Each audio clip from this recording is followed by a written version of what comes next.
Good morning. It is so great to be with you. And I think Josh read you all that long stuff so that you would know if you Googled me and you came across all the stuff that the Libertarian Koch grantees have said about me, you'd know it was bunk. Anyway, it is such a thrill to be here and also such an honor to be here for this convention with Josh. Josh was an amazing figure when we met each other back then. You could tell he was going to be a leader, but he was going to be a leader in the tradition of Ella Baker, if you know Ella Baker, right? Somebody who brought others with, who led with and beside in solidarity and with integrity and commitment. And it's just been such a joy to watch his work in this union and to have this convention be coming on such an extraordinary success. Hats off to you on that amazing victory, that history-making victory that you just had. It is an inspiration to all of us. I come from red for Ed territory, not blue country, so I had to wear red to be with you. And I'm so excited also to hear the speakers after me that are going to be talking about how all this was done. Congratulations too, happy anniversary, 100 years of proud and fighting history. It was great to see that video. And I have to tell you that we're going to need organizing and leadership and solidarity and commitment and passion and good dance skills like you just showed to fix not only our schools, but our country. Because I will start with something that may shock you and maybe help with the dancing to wake you up in the morning, and that is, and I'm aware of the challenge of saying this as the Mueller report is coming out, that I truly believe that when future historians look back on our moment 50 years from now and try to make sense of what is happening in our time, I honestly don't think that they will focus on Donald Trump. I think he will be seen as a sideshow from the real action. I think they will be more interested in a transformation that is underway, a quiet transformation that his conduct is distracting our attention from. And that is an ingenious, slow takeover by this Koch-led radical right of core branches of our government, starting at the state level, like Wisconsin, right, and moving on to the federal courts, Congress, and the executive branch, with assistance from an infrastructure of hundreds of organizations funded by these billionaire and multimillionaire donors who seek to remake our country to their liking by stealth, as I will explain. This anti-democratic infrastructure now includes dozens of ostensibly separate national bodies, including the Cato Institute, the Heritage Foundation, the American Legislative Exchange Council, the Federalist Society, and one you know well, the Center for Individual Rights. It also includes over 100 state-level organizations whose work is aligned through the State Policy Network. You have 10 of these organizations in California. I'm sure I don't have to list them because you deal with them all the time. It includes organizing enterprises such as Americans for Prosperity, Concerned Veterans of America, the Libre Initiative, and Generation Opportunity. And it includes centers at colleges and universities, with George Mason University, which I wrote about as a flagship, but faculty at some 400 universities now getting Koch funding. And as these future historians who look back on our era tell the inspiring, incredible story of the 11th hour organizing that stymied the billionaires' bid for control, including the organizing by teachers and classified professionals that just won so incredibly in California and has been winning elsewhere, they will still, I believe, have to credit the genius of that Koch long game. And they will trace how its quiet focus on trying to destroy the power of its strongest opponents, education unions top among them, while radically altering the rules of the political process, together enabled the progression of this stealth takeover bid to the point we see today, a point that no one anticipated in 2008 on our side. I think it's important to think back to that moment in the fall of 2008 and remember how different the future looked to get a sense of this long game. So my research explains how this happened, and it also lays out what this end game will mean to the vast majority of us who will be devastated if this Koch project succeeds. This network aims to destroy unions and privatize our public schools, no question about it. But its ultimate agenda is much more radical than that, as I think you'll realize as I go on. I'm not going to summarize here the narrative that anchors the book's findings, but I will say this. The story starts in late 1956, when the state of Virginia was leading the white segregationist South in the policy of massive resistance to Brown versus Board of Education. That policy provided tax-funded vouchers for private segregated schools beyond the reach of the courts. It required the closure of public schools that planned to desegregate, locking white kids out of schools as well as black kids. And it took away the First Amendment rights of the NAACP. Now, we tend to remember that fight, that massive resistance fight today, as the last gasp of Jim Crow. But it turns out that it was also the first loud shout of the free market fundamentalist cause that we are dealing with today. They saw opportunity in that Virginia schools fight, and the founders of the free market fundamentalist cause flocked to Virginia's side in this context, thrilled with the prospect of tax-funded subsidies for private education, which they referred to as an advance for liberty. Of that crucible in civil rights era Virginia, I'll only say one more thing now, and that is that the writer Maya Angelou was right when she said, "When people show you who they are, believe them the first time." Because what we are seeing now in America is not the first time that this libertarian right has used white supremacy to advance an otherwise unpopular agenda of privatization of public education. And what I want to convey to you this morning, though, is not more about that foundational moment of this push to privatize public education, but rather what I see as the value added of my research for union activists like you who are dealing daily with the impact of the strategy that I stumbled upon while researching this schools fight. By the way, I'd never heard of Charles Koch or someone else who looms large in the book when I started. But I will state my case plainly, and that is that this Koch-led radical right has been winning over the past decade like never before because the Koch network has effectively weaponized the ideas of a figure who is little known to most people, but who supplied the crucial ideas that are in play today, much as Milton Friedman's ideas were in play in an earlier era, as we saw with the Ronald Reagan video. This figure's name was James McGill Buchanan. He was the first U.S. Southerner to win the Nobel Prize in Economic Sciences in the Reagan era for work that he had started during that Southern schools crisis and as the civil rights movement was transforming Virginia, the South, and his own institution in Charlottesville. He called his approach public choice economics, and he billed it as an economic analysis of politics.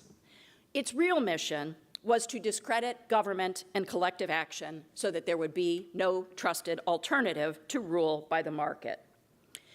Today's right, I learned through this research, is using a playbook derived from Buchanan's ideas to undermine the collective power on which progressive policy depends, and then to rig the rules in their favor at every step of the way.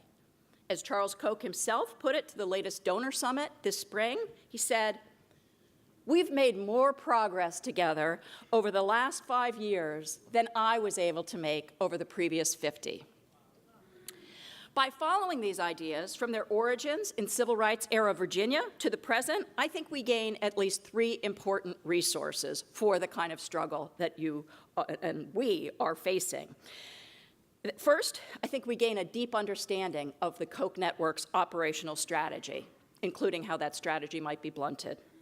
Second, we gain a history that exposes why the radical right adopted a stealth strategy, and that was precisely because its architects knew that the vast majority would stop their plan if they understood where all of this was heading. Third, we gain knowledge of the ultimate Koch endgame. That endgame, which they wisely don't announce to the rest of us, that endgame is an incredibly radical transformation of our governing institutions, our legal system, and frankly, our social and ethical norms. Its purpose is to, in time, force, to impose total personal responsibility for just about everything. They want to do this by undercutting our capacity to do the kinds of things that citizens have looked to government for help with for generations, from public education and public health measures to retirement security, anti-discrimination laws, environmental protection, and more. The Koch donor network, in short, and Buchanan used, I took this language from Buchanan, and in my book describes it as they seek to enchain democracy. They seek to shackle democracy. So this plan is to bind our political process in order to make the government unable over time to comply with the will of the people, at least where that involves tax transfers and regulation, which is basically everything that we look to government to do. So what we're seeing now, and I don't think our pundits really get this, is far more than partisan. This is not about D's versus R's, ultimately. This is a messianic plan, decades in the making, to fundamentally alter the relationship between the people and the government, and to do so permanently, in a manner that, by design, aims to pin that proverbial pendulum to the right so that it can never swing back again. I'm sure, given the work you do that requires taxes, right? The things we need to pay to support the society we need. You all know Grover Norquist. Grover Norquist refers to this as a Roman pillium. I had to look up that word, didn't know what it was. It means a sword that once pulled in cannot be pulled out. That's how permanent they want to make this. You can think of that image. To understand, then, why having this plan of action matters, let me quote the head of Koch Industries' Government and Public Affairs operation, a man named Mark Holden, who gloated to a donor summit in late 2015 with these words: "We're close to winning. They don't have the real path. They don't have the real path." He was referring to critics of the Koch network, but he might as well be referring to the whole of the American citizenry. I am quite confident that I found that real path through my research. It starts with gaining control over an ever-growing number of states, 30 at this point.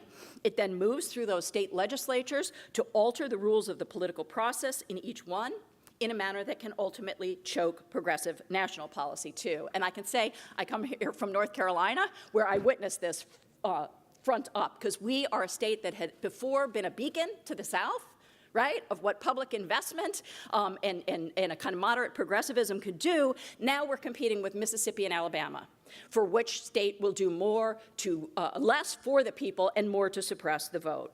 So among the pivotal changes that are involved at the state level are these: the most radical redistricting, gerrymandering we've ever seen in our political history to enable minority rule. Hamstringing labor unions, especially, as you know, teachers' unions, who are, as you know, I should say education unions, the most powerful and progressive in today's America. Undermining other strong liberal lobbies, such as Planned Parenthood. And then, with these core defenders of democracy weakened, the strategy moves on to the next phase, with voter suppression, the likes of which we have not seen since the turn of the century, when segregationists drove African Americans from political power in the South, with privatization of public resources to alter power relations, and with the preemption by state legislatures of local progressive wins. So where is this real path driving towards? The ultimate rules change, altering the U.S. Constitution at the first and only state-convened constitutional convention in our history since 1787.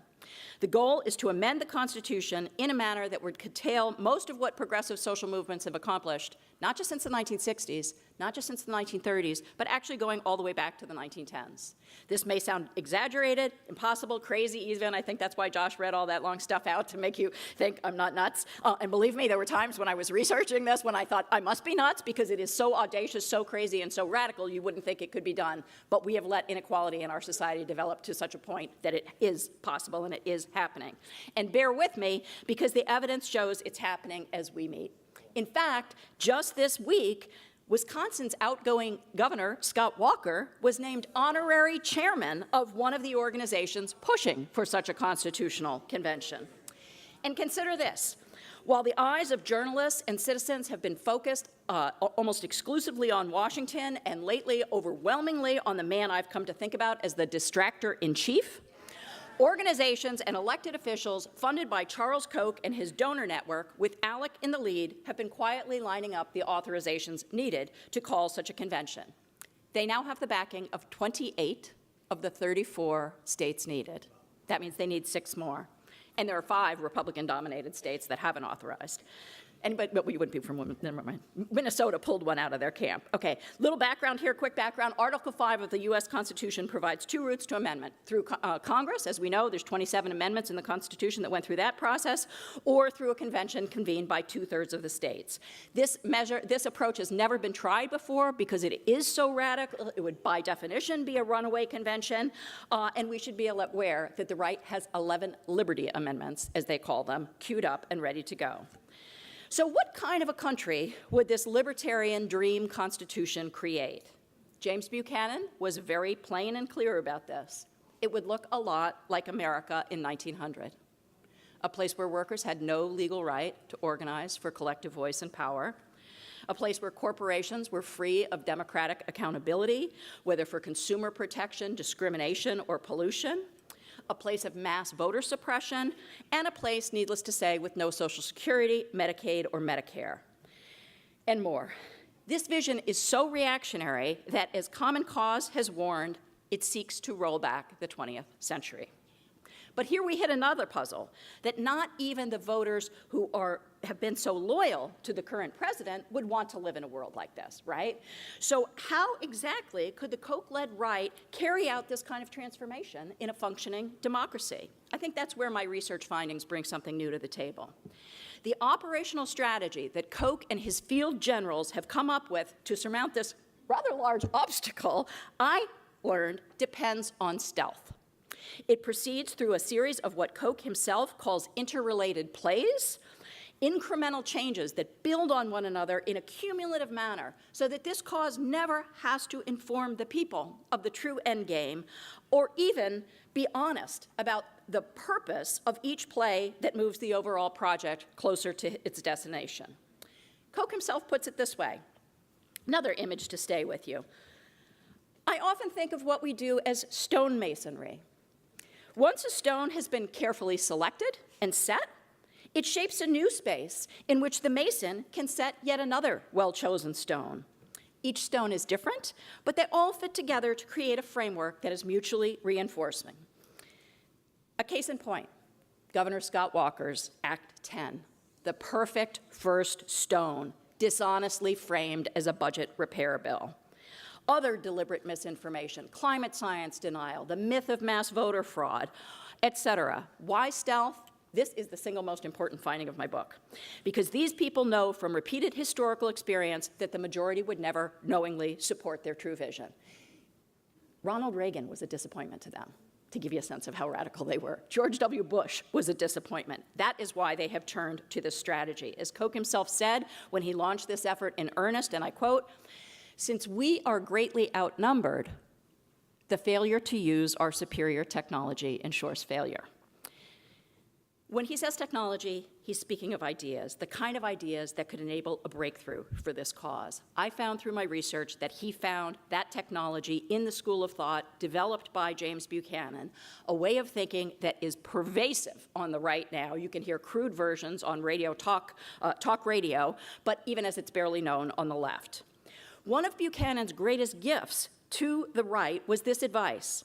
He said, if you don't like the outcome of politics over a long period of time, stop fixating on who rules and instead focus on the rules and how to change them to get what you want. That is what we have been seeing with a vengeance since 1997 when Koch got earnest about this. He made clear in 1997 when launching this project how ambitious the vision was. He said, I want to unleash the kind of force that propelled Columbus to his discoveries. We've seen that force in the transformation of the Republican Party, using the threat of primary challenges from the right and the lure of dark money as a reward for compliance in something they boast of as our secret sauce, the accountability play. We've seen that force also in having how the Koch network, having harnessed a major party to its purposes, then turned this public choice thought into a step-by-step strategy to transform our country into a place none of us would recognize and few of us would want to live. It took off with a bang in early 2011 with Wisconsin in the lead, as Scott Walker proclaimed to his team, "This is our moment," and applied Buchanan's ideas to try to destroy public sector unions. That was the first and most decisive of many interrelated plays, that first stone on which the edifice depended. Wisconsin, by the way, earlier this year became the most recent state to authorize the Article 5 Convention. In Washington, we saw that force in the brinkmanship the Republican Party applied to ensure that citizens not be given any new reason to believe in government. Not the Affordable Care Act, not card check for unions, not immigration reform or action on climate change, not common sense gun laws.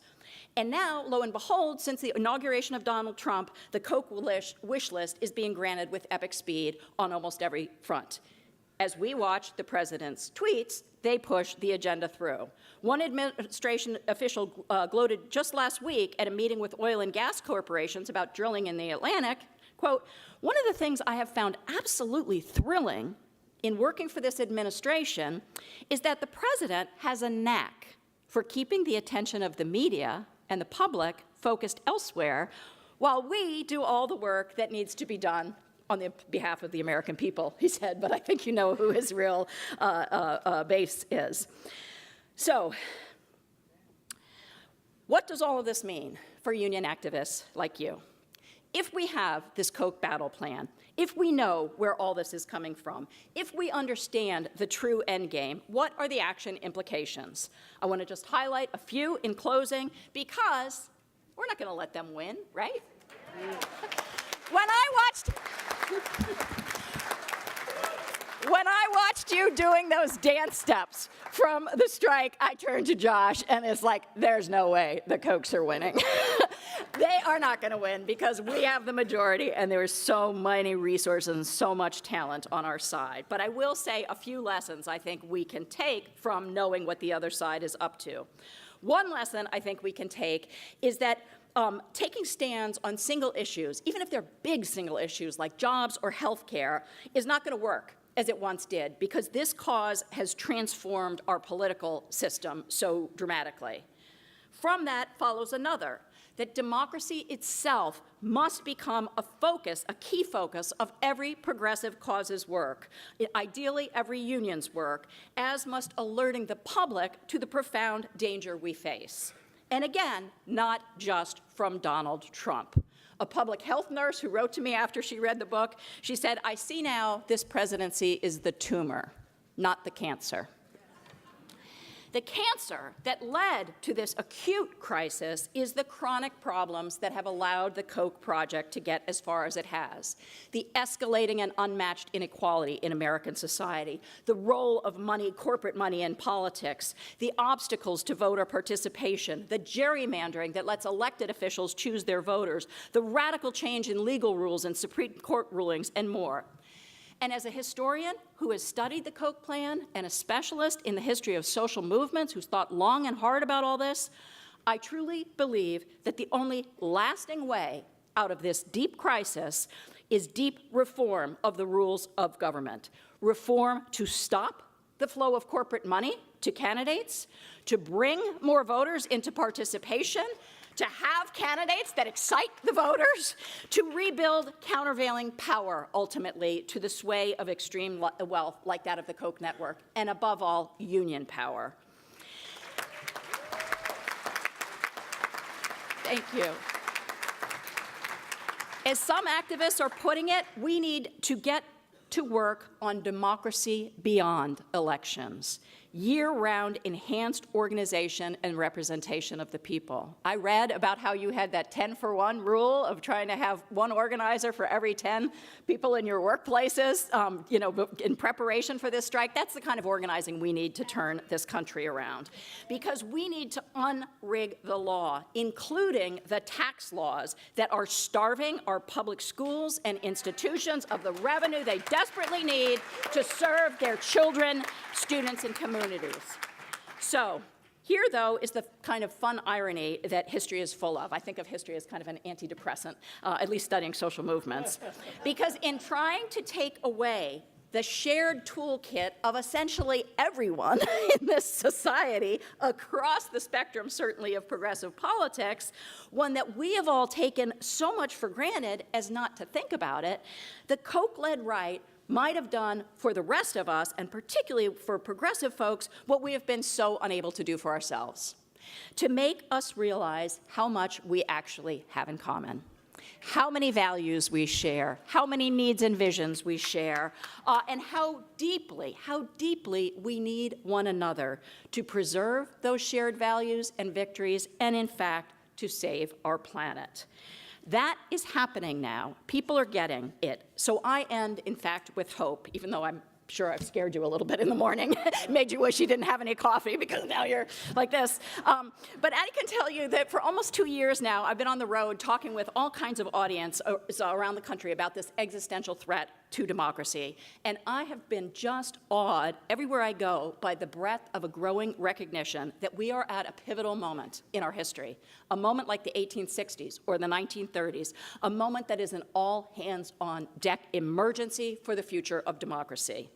That awareness crosses sectors, from union activists to environmentalists, from feminists and civil rights activists to retirees groups, retired individuals who worked hard to make the progress that we have and don't want to leave a world like this to their children. You see it everywhere. You see it in your magnificent strike. You see it in the Red for Ed teachers mobilizations that preceded it. You saw it in the Chicago Teachers Union fight. You see it in Black Lives Matter. You see it in the Women's March, in the growth of indivisible chapters and Move On, among the Parkland students in their March for Our Lives organizing, which has lifted up the voices of students facing violence everywhere. And you see it in the shocked reaction to family separation at the border. You also can see it in House Bill 1 in Washington, a promissory note on the sweeping changes we need to ensure voting rights, campaign finance reform, and a crackdown on corporate lobbying. Thanks. This shared sense of urgency among all of these people comes with a recognition, I believe, a spreading recognition that we cannot just keep doing the same things in the same way that we were and expect better results. We have to step up our game. We, too, need to think long-term. We, too, need to put markers decades ahead for where we're going. We, too, have to build power at the state level, not just the local and the national. We can build on our local power to get to that state power, but we've got to take back these states. We, too, must work to change the national conversation about government and taxation. We, too, must work to alter the courts, to unrig the rules that have been rigged against us. And to do all this, we must reach beyond our silos, wherever they exist, and make the alliances we need to reclaim the future. And that is why I am so honored and thrilled to be with you, because you have just modeled the kind of organizing that we need to do that. In bringing students, parents, community members, everyone in the schools, you all are the spine and the soul of our schools. You won this victory, and you showed us how it will be done. So thank you for your work. It's an honor to be with you.